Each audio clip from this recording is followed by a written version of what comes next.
to Resi Live on another Tuesday. We are excited to be here with you. My name is Atkinson. Once again, I'm here with my buddy Daniel Larson. I don't think your mic is on, Daniel. I'm not hearing you. Daniel's going to resolve that. While he's doing that, I am going to introduce my friend, Mr. Greg Atkinson. Greg, we are so glad to have you on today. Thank you for being here. Hey, man, it's good to be with you. Yeah, and Greg, today we are talking about first impressions, both physical and digital, and how we relate to first impressions, how we think about first impressions, why it's important for churches, and really, who better to speak about with than you on this topic. Greg is the founder of the First Impressions Conference, and Greg, I'd love if you can just give me kind of a short explanation about who you are and what you do, and a little bit maybe about why you started doing what you do with First Impressions Conference. Sure. Well, I started in ministry in February of 1994, so 27 years ago, coming up on 3 decades of ministry.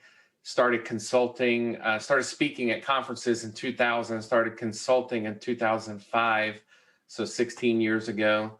And in 2008 and 9, I was coaching church planners through ARC.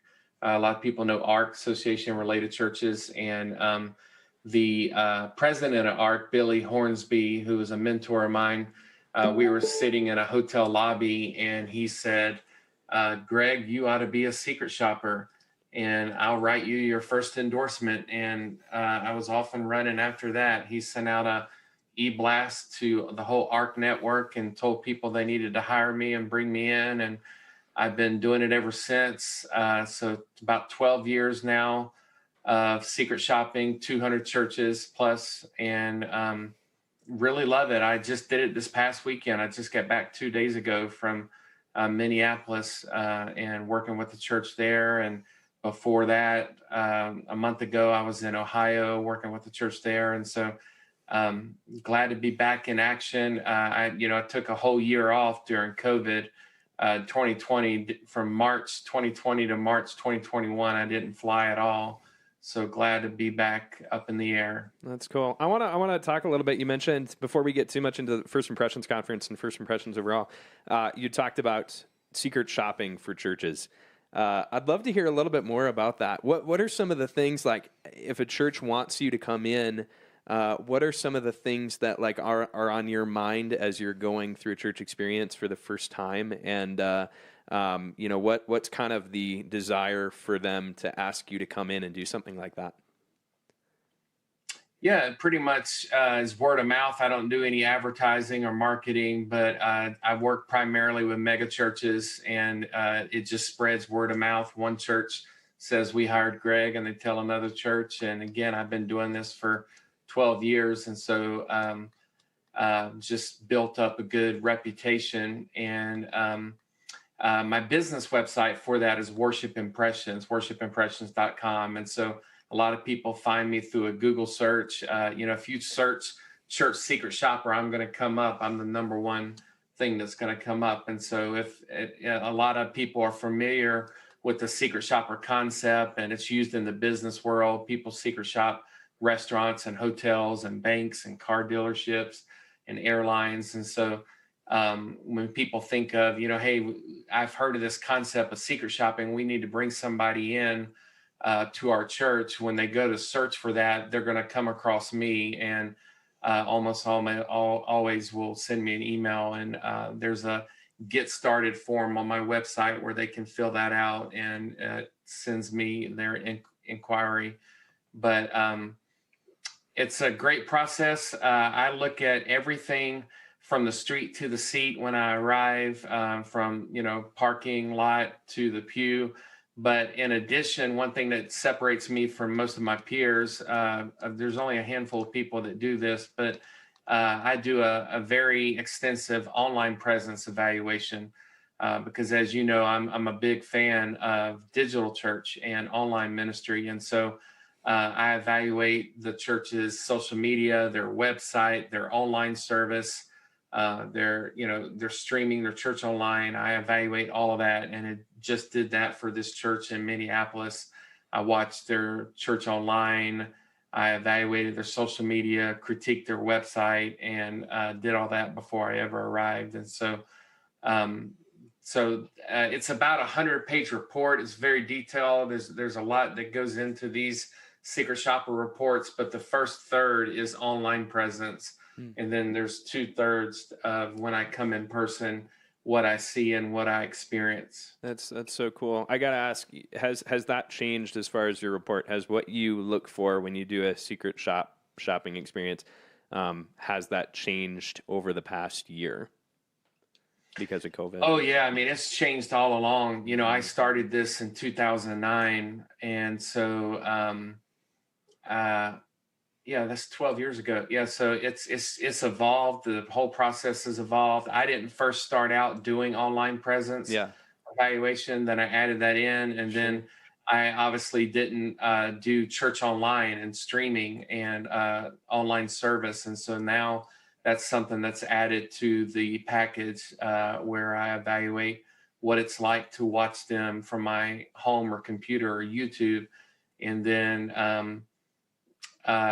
I also break down not only their website, but their mobile website, and go through and give them a lot of screenshots on mobile and suggestions for mobile and how to optimize that and to improve that. And so it's changed a lot. When it's something that's happened in the last couple years is, I look at the church on Yelp, and that's something that wasn't around, obviously, several years ago. And so I look on Yelp, I look on YouTube, and try to see how they come across and give them feedback. And so it has definitely evolved.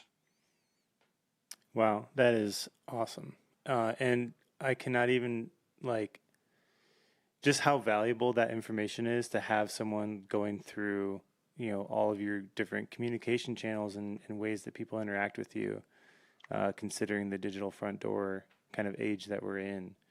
I can only imagine how valuable that would be to an organization. Yeah. Okay, so we're going to detour from secret shopper life, which is extremely fascinating to me, and kind of dive into this idea of First Impressions Conference. Can you tell us just a little bit about what that is and how that kind of came about?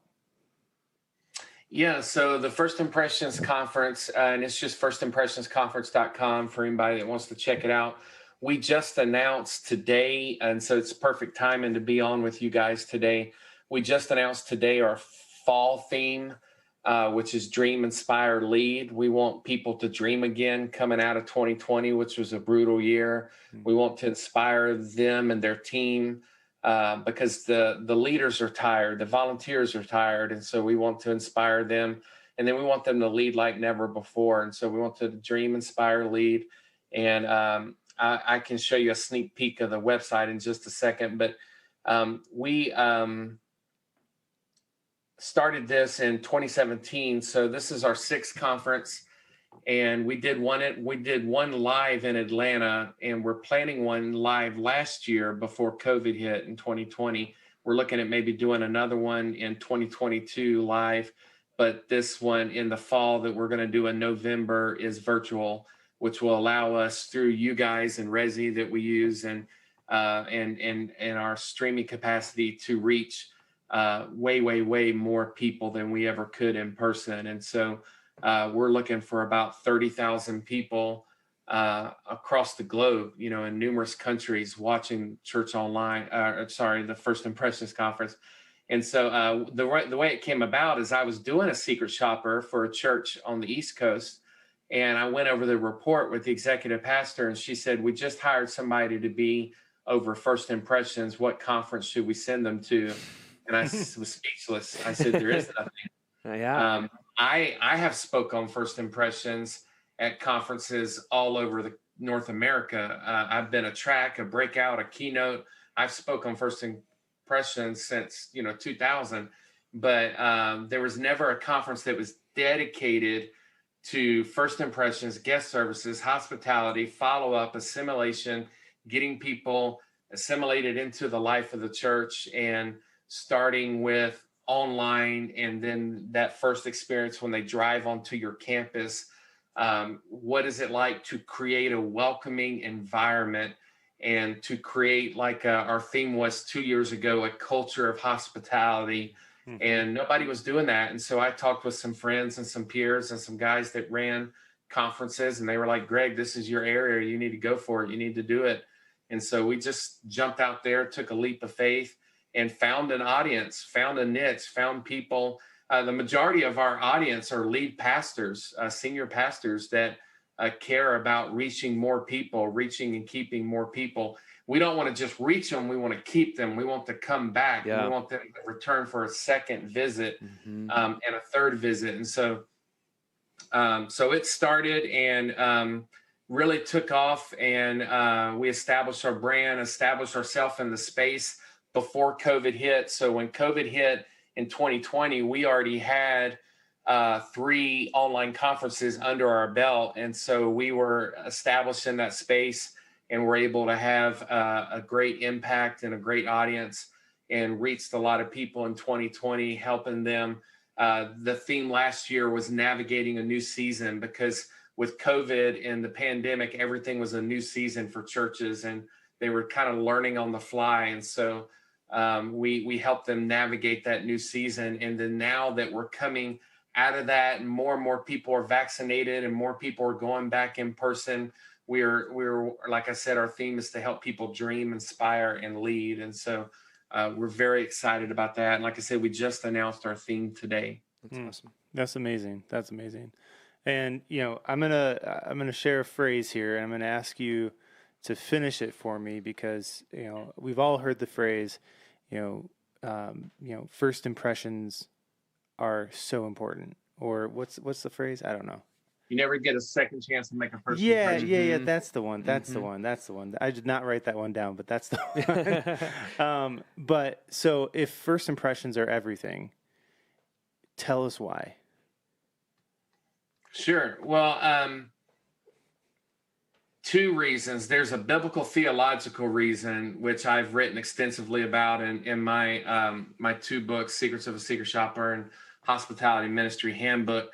I write about the theological mission and mandate that we've been given to welcome the stranger, welcome the newcomer, to care about people that show up at our church for the first time. And as Andy Stanley says, to remove obstacles and barriers and make it easy for them to hear the word of God and to encounter the living God.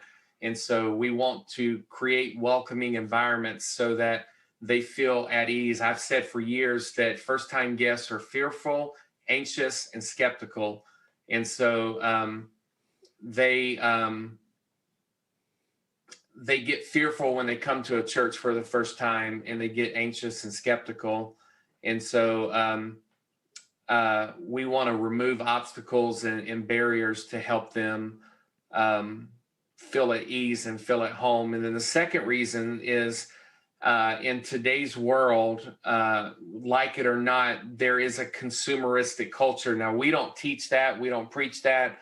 We're not aiming from a consumeristic standpoint, but people do compare you to other organizations, other churches, other things. They may watch the Oscars, the Grammys. They may be into movies and music, but they may be listening to Elevation Worship in their car, and then come to your church and hear your band and your music. And so first impressions matter. And so the main thing that we're looking at is making them feel at home, feel at ease, and feel welcome and known and loved and seen and accepted.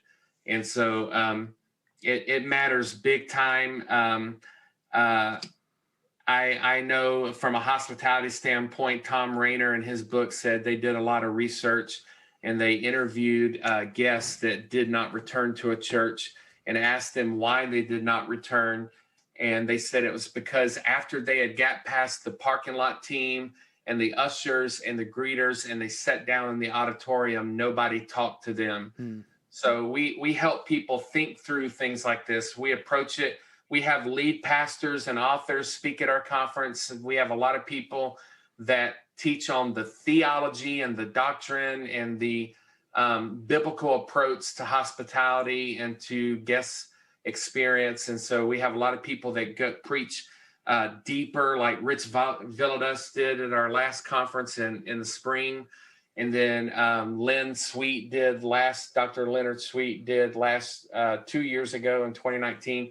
We have a lot of people that approach it from a deep standpoint, which I'm sure Matt Chandler will this fall when he speaks at our fall conference. But and there's some people that are very practical. We have Craig Rochelle speaking this fall, and he is speaking on how to inspire your team.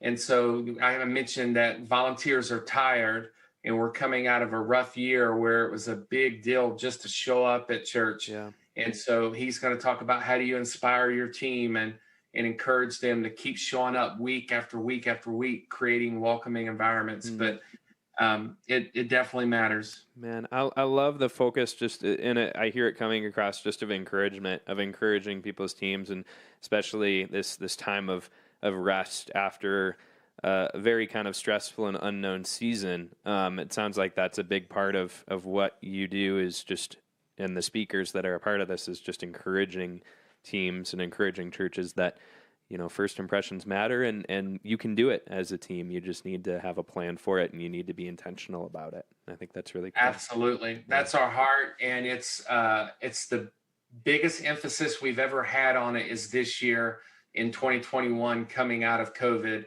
When I talk to my team and when I tell people about the fall conference, Dream, Inspire, Lead, when I tell them about our fall conference, I always say we want to put wind in people's sails. Yeah. We want to build them up. We want to encourage them.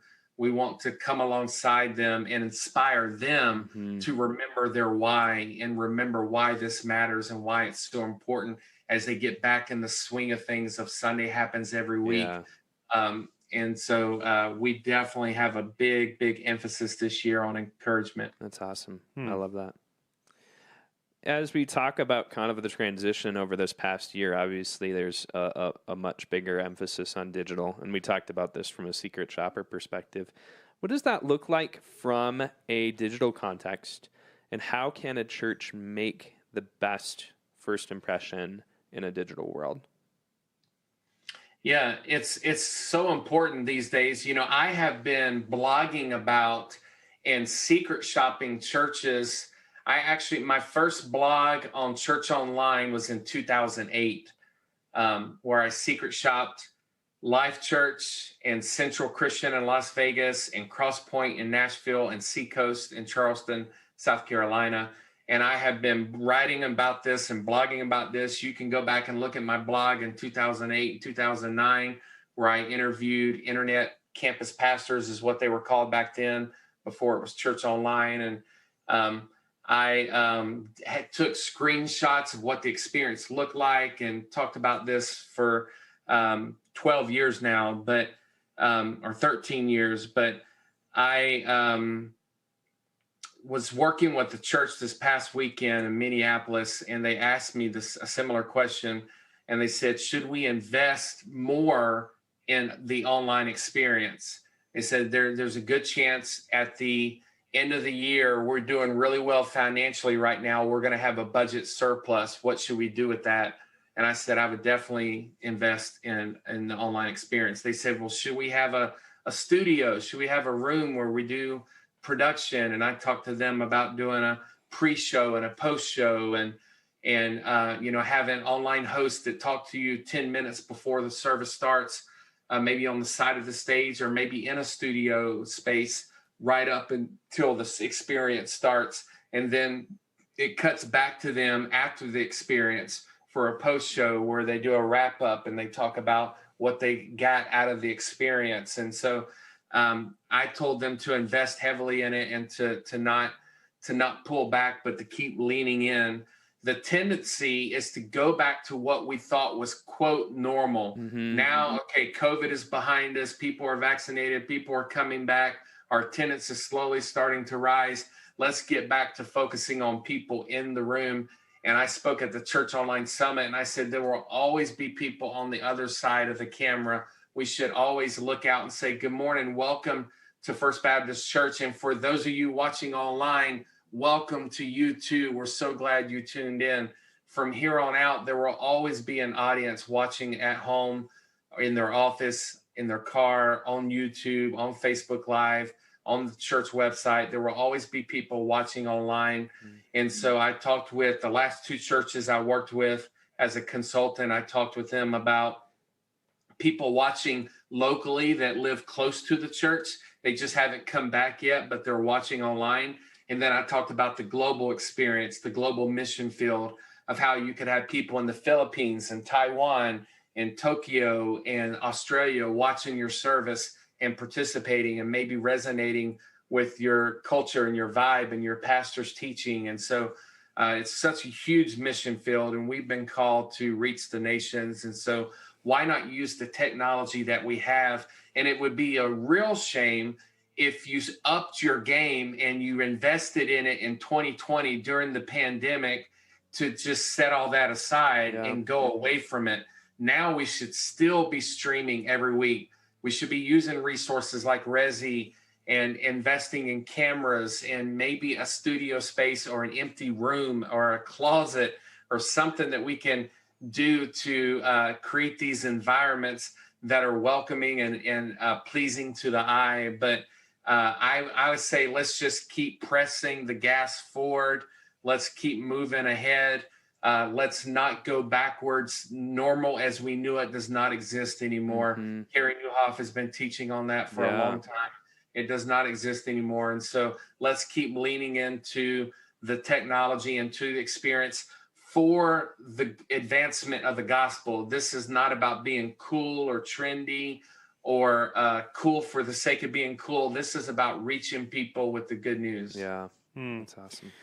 I love what you said before, where you were talking about this idea of reaching and keeping. And a lot of that has to do with the assimilation process. And a lot of what we knew pre-COVID was like, okay, how do we maximize, whatever you would call it, guest central?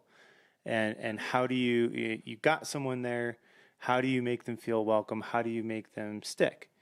And so obviously during COVID, there have been a multitude of different experiments on what does digital guest central look like.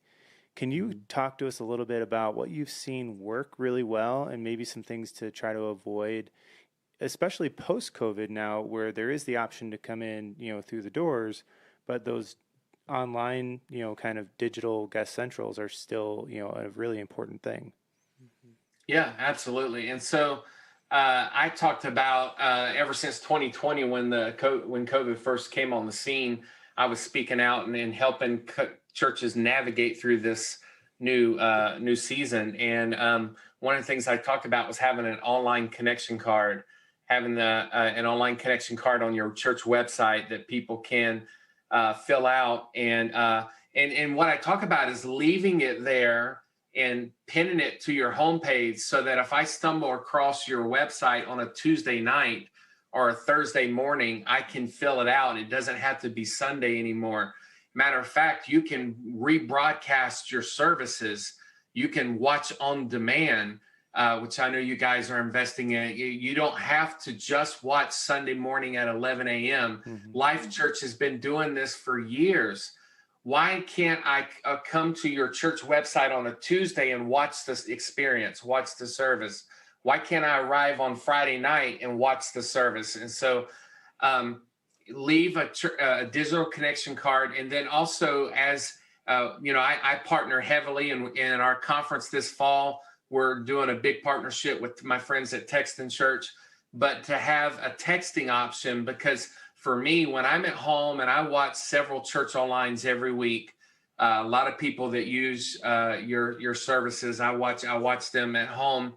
And one of the things that I know is that I'm watching on my Roku TV, sitting on my couch without my laptop. I don't have anything to type. And I'm watching the experience on my television, and they will say, hey, if you're new, text I'm new, or text new to 55547. And so I do always have my phone with me. And so I've got my phone, and to be able to have a texting solution that has a digital connection card through texting. And so when you text new to a certain number, it sends you a form to fill out with your name and email and phone number. I guess they have your phone number once you text them, but they send you their name and email, and you get them into your database so that you can follow up, like you were talking about assimilation, and assimilate them into the life of the church. But digital connection cards are huge. Having a simple form, Google form that people can fill out on the website, or something more advanced through your church CHMS or database, having that on the website, and then a texting solution like Text in Church, so that you can connect with people that don't have their computer in front of them. They're just watching on their television or on YouTube. Okay, so we've got these, things in place. We're following the playbook in a way. We've got texting. We've got a, guest connect card, online form, and maybe this is as simple as the amount of people that fill out the form. You're winning.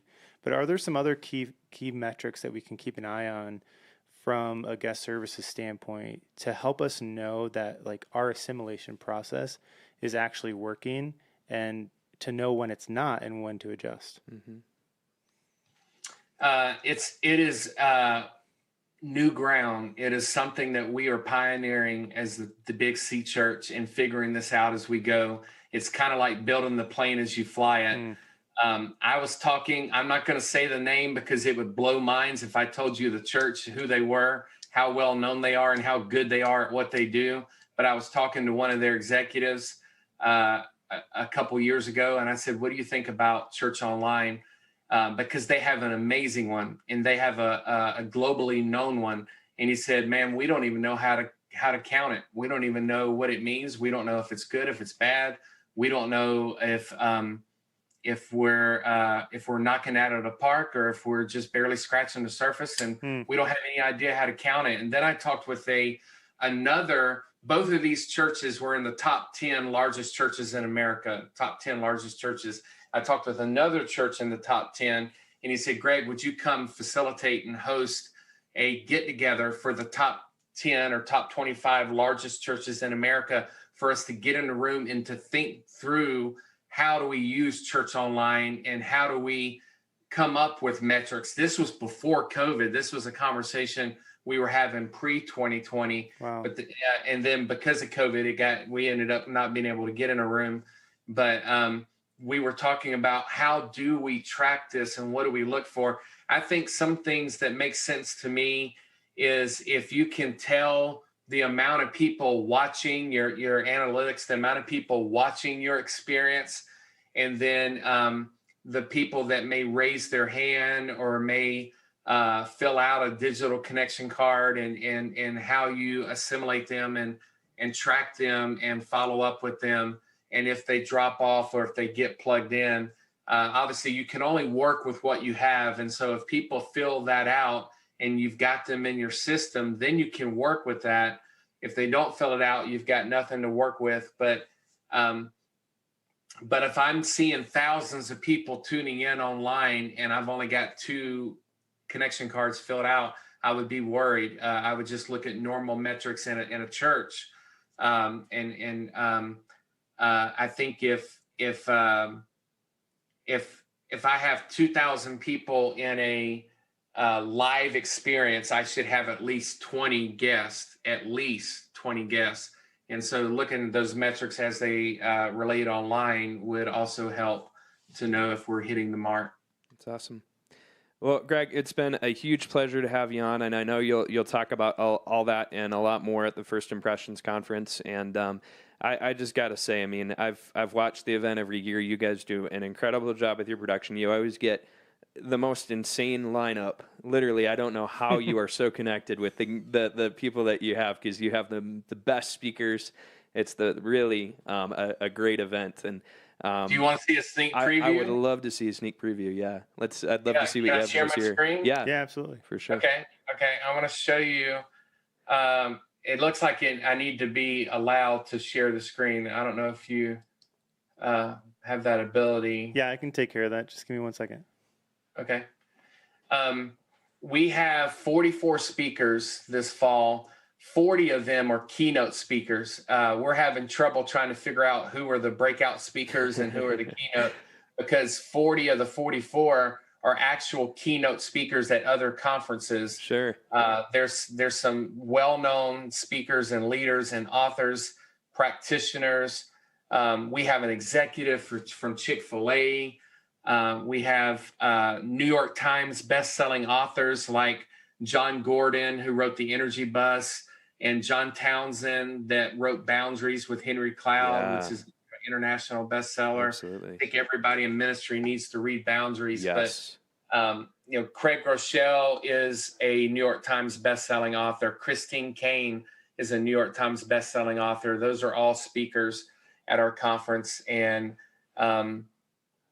it's going to be a practical and also a inspirational event that inspires people to keep pushing forward, keep pressing ahead, keep pressing on, because you should be able to share, by the way, if you can try. Okay. And when you go to the website, just go to firstimpressionsconference.com. But when you go to the website, you're gonna be able to click on check out the conference, and you're gonna see this fall page. And this is the theme graphic. This is the new graphic for Dream, Inspire, Lead. But right on the homepage is a preview video, a promo video for you to check out and give you an overview of the conference. But this is just a quick sneak peek. You guys are the very first people to see our lineup. We have Craig Rochelle, Christine Kane, John Corden, Pastor Choco, Alex Seeley from The Belonging Co., Matt Chandler, Sam Collier from Hillsong Atlanta, Ed Stetzer, Kristen Ivy from Orange, Judd Wilhite from Central Church, John Townsend, I mentioned, wrote Boundaries, Dr. Sam Chan, who's like a mentor to me, Dave Ferguson from Community Christian, but also started the Exponential Conference. Elizabeth Dixon is an executive at Chick-fil-A, Brian Carter at Concord Church, Ray Johnson, founding and lead pastor of Bayside Church, which was ranked on Outreach Magazine as the fastest growing church in America last year. Herbert Cooper, who's in Oklahoma City. Bruxy Cavey is the pastor of the largest church in Canada, the Meeting House. I've actually been there in person, ate with them after the service. Clay Scroggins, which is a part of North Point Ministries with Andy Stanley. Lynette Lewis, Dan Ryland at 12 Stone, who's a mentor to so many pastors and executive pastors. They want to hear from Dan Ryland. Kara Powell with the Fuller Institute. Eric Geiger at Mariners Church, Ricky Jenkins, Dino Rizzo. I mentioned earlier my background with ARC and working with ARC as a coach for church planners. Mark Lee, Aaron Brockett at Traders Point, Andy Andrew. Dr. Conway Edwards and I go way back. We were friends back when I lived in Dallas in 2005 to 2010. He was at Tony Evans' church back then. Now he's got One Community Church. They're blowing up. And somebody in a Facebook group, a large Facebook group last week, asked who is doing digital church the best, who is leading in when it comes to church online. And people were saying One Community Church. And I said, well, guess who we have speaking at our conference? Yeah. Dr. Conway Edwards, the pastor of One Community Church. They are crushing it when it comes to church online. Katie Cole, Robbie Gallaty, Holly Moore, Mark Waltz, who literally wrote the book First Impressions, Sean Palmer at Ecclesia in Houston, Carrie Ludekauer, Ken Costa, who was over Alpha in the UK.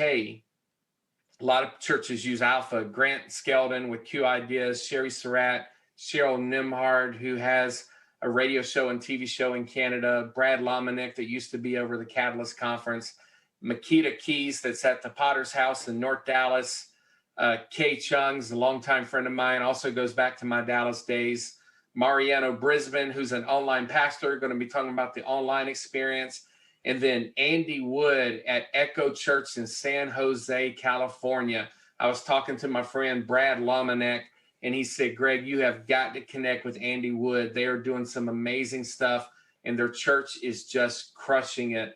And so I said, great. And then we're back with Trey McKnight, who you've seen host before. He's so high energy, such a great guy. And check this out. First time ever, you guys know in the past, we charge $149 for the conference. It's free. You can register now for free. First time ever that we've done the event for free. And so we're very excited. Like I said, we're expecting about 30,000 attendees and doing everything we can to promote this and get the word out from now up until November. But so glad to partner with you guys. We've been with Resi for years. Highly recommend you guys to anybody and everybody, every church, every organization, every conference, every event that could use your services. And when people watch our conference, they always say it doesn't skip, it doesn't delay, it doesn't falter, it doesn't mess up, it doesn't pause. There's no issue when it comes to streaming and watching the online event, and that's because of you guys and our partnership with Resi. So we're so excited to partner with you with the First Impressions Conference. Absolutely. Likewise. Awesome. Well, thank you again, Greg, for taking the time. We so appreciate it. Any chance that we can get to talk with you. And thanks everybody for watching. Make sure you check out First Impressions Conference. Really excited for it this year. firstimpressionsconference.com. And we will see you next Tuesday. So thanks everybody for being here. Thanks, guys.